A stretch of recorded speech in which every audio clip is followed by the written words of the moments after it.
Hello mga kaswang, magandang araw po sa inyo at gabi. Kung bago ka pa lang sa aking channel, baka naman, simulan na natin. Mapagpalang araw, Sir Casper. Tawagin niyo na lamang po ako sa pangalang Alessandro, 39 anyos. Ang kwentong ibabahagi ko ay nangyari sa isang lugar sa Negros Occidental noong taong 1998. Lingid sa kaalaman ng lahat, kalat sa aming lugar ang tungkol sa mga nakakatakot na nilalang, kagaya ng mga aswang. Sila kasi ay kilala bilang mga mambibiktima sa gabi, kumakain ng lamang loob at walang awa kung kumitil ng tao. Hindi ko lang akalain na minsan magkakaroon ng dagok sa aming buhay ang kanilang gawain. May naligaw sa aming lugar na taga-Kabangalan. Siya raw ay dating komprador ng mga hayop at nagustuhang manirahan sa aming lugar. Tawagin na lang natin siya sa pangalang Salvador. Binata pa ako nang makilala si Salvador. Bale, 16 anyos lang ako noon. Mahilig akong maglakwatsa at nakakarating kahit saan. Kaya ako nakadapu ang palad si Salvador. Matikas siyang uri ng lalaki. Makisig at mukhang marunong makipagsuntukan. Halata kasi sa malalaki niyang muscles ang pagiging matibay ng kanyang braso. Nasa late 30s na si Salvador sa tansya ko. Makisig, seryoso at palaging tahimik. Napadpad siya sa aming lugar nang maghanap siya ng magagandang uri ng baka na balak niyang ibenta naman sa kanilang lugar. Nagustuhan niya ang lahi ng mga baka sa aming lugar, kaya bumili siya ng maliit na pastuhan para lagyan ng mga pinamili niyang hayop. Kalaunan ay dito na siya tumira hanggang sa magkilala na nga siya ng mga tao. Bumibili siya ng mga magagandang klase ng kabayo, baka at kalabaw. Binebenta niya naman ito sa mas mataas na presyo. Masasabi kong magaling makipag-usap si Salvador. Kaya niyang kumbinsihin ang isang tao na hindi kayang tumanggi sa kanya. Malaking tao si Salvador, kaya sa totoo lang ay marami ang naiilang sa kanya.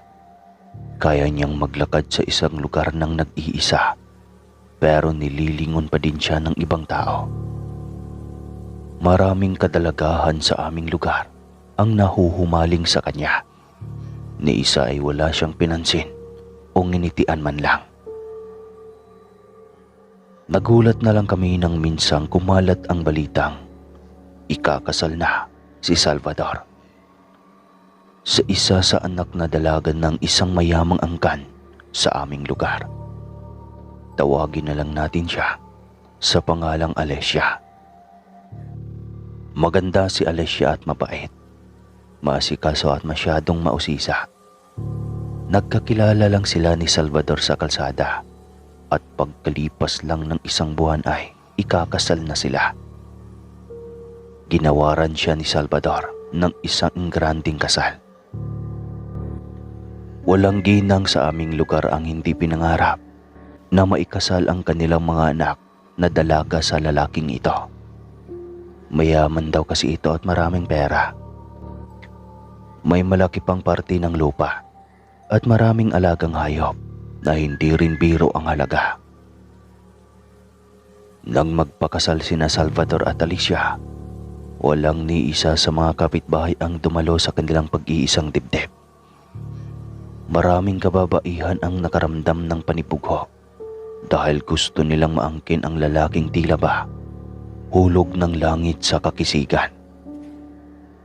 Pero kahit minsan, walang nikatitingnan na daramang galit si Alicia sa mga babae. Masyado na kasi siyang abala sa pag-aalaga ng kanyang sarili para pakialamanan ang naririnig niyang sinasabi ng iba. Ang asawa naman niya, alam niya ding ganoon din. Pagkatapos ng kanilang kasal ay bigla ang nagkasakit si Alicia. Sumama ang kanyang pagkaramdam at naratay sa kama. Hindi man lang siya inabalang dalhin sa ospital ng kanyang asawa. Palagi siyang nagkukulong sa kwarto na labis, nagpaduda sa lahat. Marami ang nagtaka at nagtanong, bakit nga raw ba biglang nag-iba ang pakiramdam ni Alicia? Maging ang mga magulang ng babae ay walang maapuhap na sabihin nang dalawin nila ang kanilang anak. Basta na lang daw nila itong naabutang nakahiga sa kama, maputla at nangangalumata na tila ba kulang na kulang sa tulog. Nalulungkot ang kapatid ni Alicia at hindi halos maiwasang magtaka kung anong klaseng sakit nga ba mayroon ang kanyang kapatid. Kung sa pag-aasikaso lang, kuta na raw si Salvador. Binubuhat pala siya ng lalaki papunta sa kanilang kainan at inaasikaso sa pagkain. Pagkatapos ay nagbabalik na siya sa kanilang higaan. Dahil nahihilo raw siya kapag natatagalan sa pagkakatayo o pagkakaupo. Tingin sa kanya ng mga magulang ay nagkakasakit na siya ng anemia at para bang tuyo na siyang papel na wala ng dugo. Isang araw napagpasyahan ng kapatid ni Alicia na makitulog sa bahay ng kanyang bayaw. Natawagin na lang natin sa pangalang Enrico. Hindi niya alam na dapat pala niyang pagsisihan ang hakbang na iyon. Inihiwalay siya ng kwarto sa mag-asawa. Gayon pa man ay magkalapit lang ang kanilang mga silid. Sabay silang naghapunan ng kanyang ate, samantalang si Salvador naman ay hindi niya alam kung nasaan. Binilinan siya ng kanyang bayaw na pagkatapos nilang kumain ay matutulog na siya kaagad. Tumalima siya kahit hindi naman siya sanay na matulog ng maaga.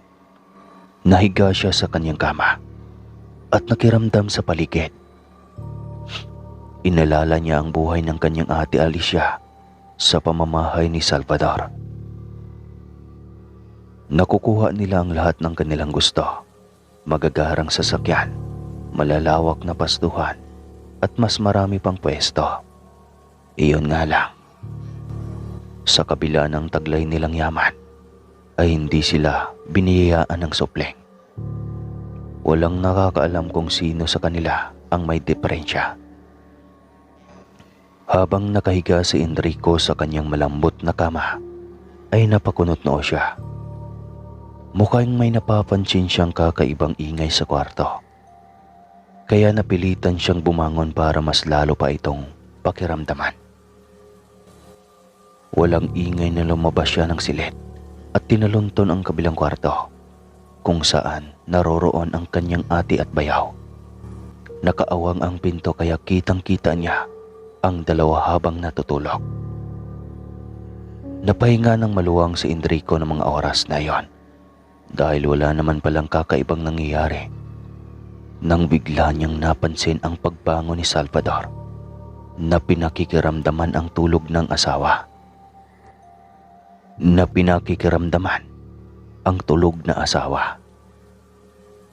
Hindi alam ni Enrico kung bakit lumakas ang kabog sa kanyang dibdib nang marinig niyang lumagutok ang buto ni Salvador.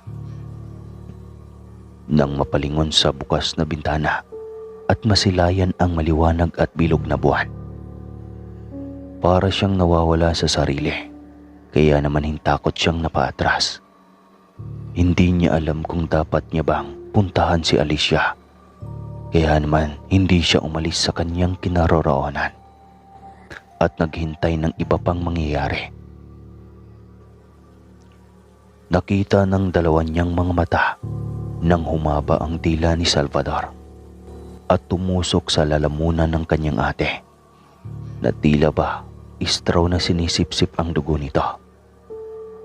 Dito na nahindik si Enrico at nagsisigaw sa labis na takot. Tarantang nagtatatakbo siya hanggang sa mabagok ang ulo niya sa isang dingding. Dahilan para mawalan siya ng malay. Nang magising si Enrico, ang nag-alalang mukha ni Alicia ang sumalubong sa kanya. Biglang bumalikwas ng bangon ang lalaki at niyakap ang kanyang ate. Aniya, umalis na raw sila sa lugar na iyon. Nakita ni Enrico kung paano naging aswang ang kanyang bayaw at tinitira ng dahan-dahan ang kanyang asawa hanggang sa magkasakit nga ito.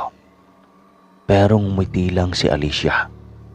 Ang sabi pa raw nito, nananaginip lang ang kanyang kapatid. Pero iginiit ni Enrico ang kanyang nakita. Alam niyang si Ate Alicia niya ang punteriya ng kanyang asawa na hinihintay lang na mamatay para makahanap na naman siya ng ibang mabibiktima. Ang nakakalungkot lang, walang kahit na sino ang maniniwala sa bawat sasabihin niya dahil nga masyadong maganda ang imahe ni Salvador para sirain ng kahit sino. Nang umuwi si Enrico sa kanilang bahay at ayain ding umuwi ang kanyang kapatid ay nanlumo siya nang hindi ito sumama. Wala naman siyang magagawa kung ayaw nito. Pero nagawa pa niyang ibahagi sa akin ang mga nangyayari sa kanyang ate sa loob ng bahay ni Salvador. Kaibigan ko si Enrico at nagsasabihan kami ng bawat bagay na natutuklasan namin. Kaya alam kong hindi magsisinungaling ang kaibigan ko. Sa katunayan niyan, minsan ay pasimple kaming nagpunta sa bahay ng bayaw niya para magsiyasat. Naghahanap kami ng mga bagay na posibleng makita namin sa lugar na iyon para mapatunayang aswang nga si Salvador.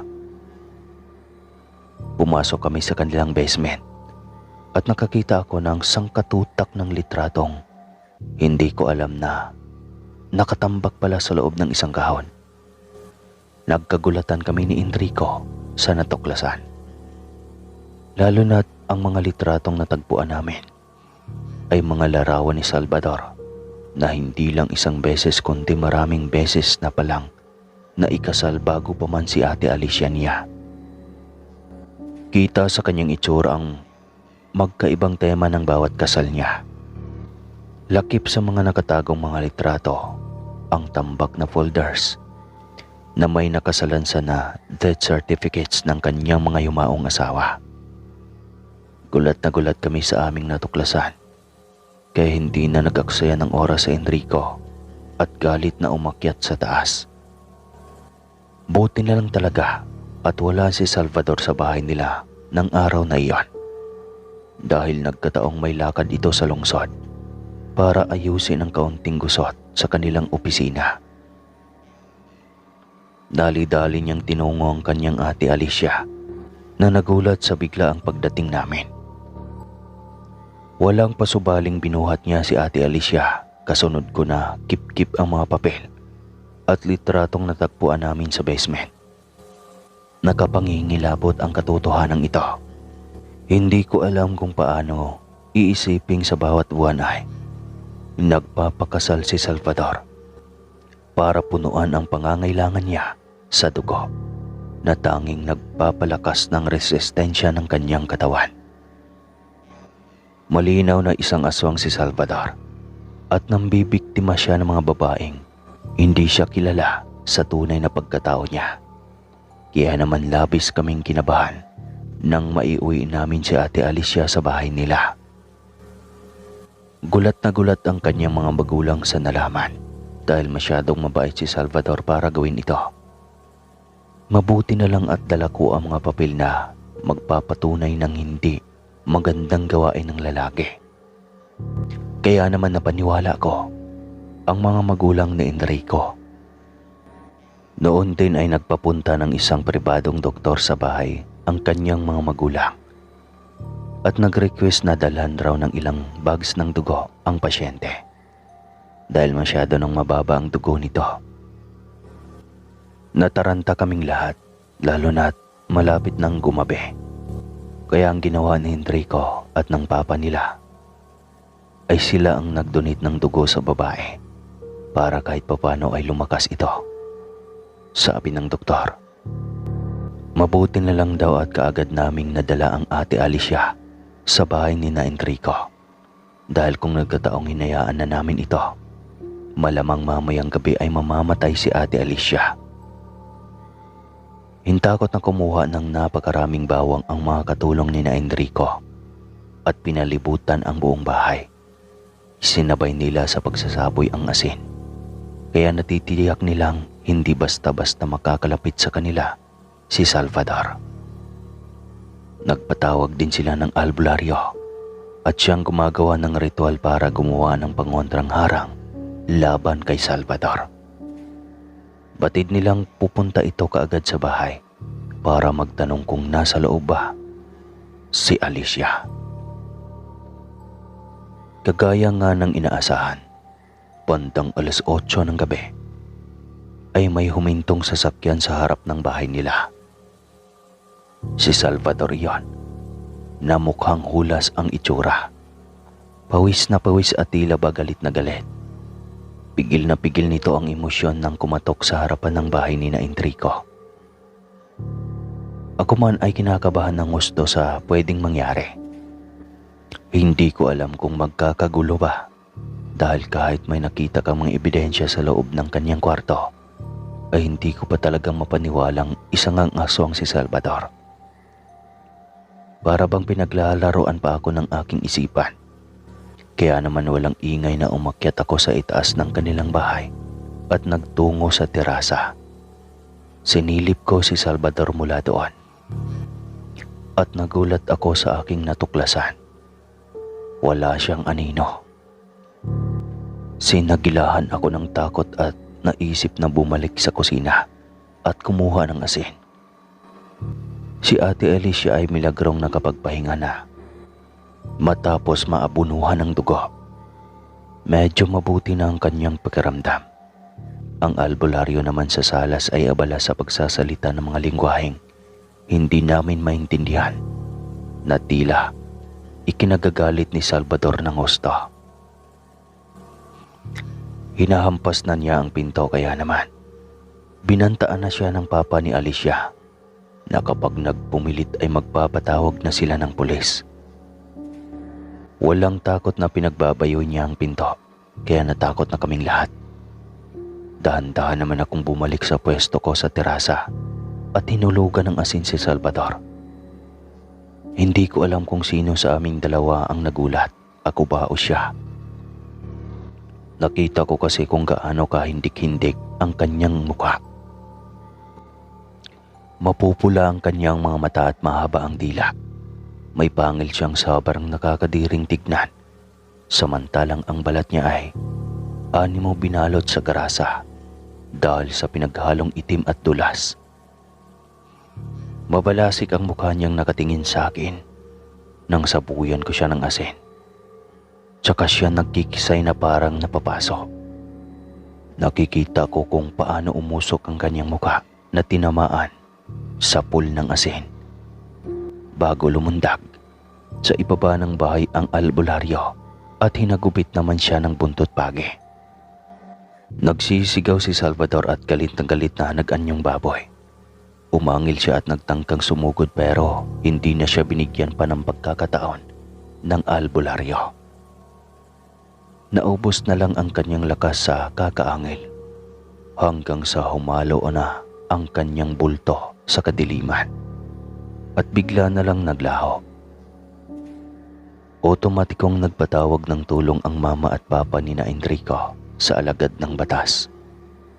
Mabilis silang rumesponde at tinungo ang bahay ni na Alicia at Salvador. Pero ikinabigla ng lahat ang natuklasang wala na doon ang lalaki. Kanina, habang sinabuyan ko siya ng asin ay natitiyak kung wala na siyang mukha nang makita kong natunaw ito dahil sa asin. Bata pa lang kasi ako ay Alam ko nang takot na sa asin ang mga aswang dahil mahapdi ito sa kanilang balat. Iyon din ang isa sa mga dahilan kung bakit kailangan lagyan ng asin ang mga pinamili naming mga pagkain na walang balot at kailangang ilakad sa kadiliman para maiwasan itong lawayan ng aswang. Hindi na namin nakita pa si Salvador simula noon. May nakapagsabing baka umuwi na sa kanila sa kabangkalan. At ilan naman sa kanila ay sinabing mukhang hindi pa umaalis si Salvador dahil kailangan pa niyang balikan si Alicia. Hindi pa raw kasi tapos ang misyon ng lalaki sa kanya at nagbabakasakali itong maubos na niya ng tuluyan ang dugo nito kapag nabawi niya ang asawa. Ito lang naman ang pulidong dahilan kung bakit kailangan niyang magpalipat-lipat ng lugar at mag-asawa ng kahit sino para mapagtakpan ang tunay niyang katauhan. Gusto nga naming manlumo ng mag-imbestiga kami at malamang hindi rin pala siya tubong taga-kabangkalan. At ayon sa mga tao doon ay dayo rin lang daw ang lalaki na naligaw sa kanilang lugar kung saan nakapag-asawa siya ng 3 yumaong babae bago siya makarating sa amin. Walang kahit na sino ang nakakaalam kung sino at taga saan nga ba si Salvador dahil pinagpapasapasahan na lang ng iba ang impormasyon tungkol sa kanya. Isang misteryo ang tunay na katauhan ng lalaki na nagpapasakit ng ulo sa lahat ng kanyang nabigyan ng sindak. Natakot ang lahat ng kababaihan sa kumalat na balita. Mahirap mapahindian ang isang Salvador o kahit na sinong lalaking may kagaya niyang kakisig at katikas. Tila ba nahihipnotismo ang isang babae oras na mapatitig sa kanyang mga mata. Kaya naman, naging maingat ako sa pagpapayo sa nakababata kong kapatid na kung sakaling mang maisipan niyang magnobyo ay di bali ng simpleng tao lang ito, basta wag lang aswang. Sa ngayon, nakapag-asawa ng muli si Alicia at mabuti na ang lalaking napili niyang muling pakasalan. May 2 na silang anak at nangangarap ng magpunta ng Amerika para doon na manatili at magsimula ng bagong buhay. Si Enrico naman ay maiiwan dito sa Pinas. Kasama ko at magkasosyo kami sa negosyo. Alam kong kahit abala kami sa kanya-kanyang buhay, ay hindi namin makakalimutang magpunta sa abandonadong bahay na dati ay minsan nang naging kanlungan ni Salvador sa kanyang pagkaswang. Umaasa kaming babalik siya para matapos na namin ang kanyang kasamaan. Maraming salamat po sa inyong pakikinig. Isang napakalaking oportunidad itong ibinigay niyo sa akin, Sir Caspar, na may bahagi ang aking kwentong aswang na magpapakaba sa bawat isa sa atin tuwing gabi. Isa lang masasabi ko sa inyo, mag-ingat kayo sa mga gwapong nobyo. Alright. Hanggang dito na lang po ang aking kwento, mga kaaswang. Maraming salamat po sa lahat ng nakikinig. Muli po, ako po si Alessandro ng Negros. Ingat mga pinaasa. Alright.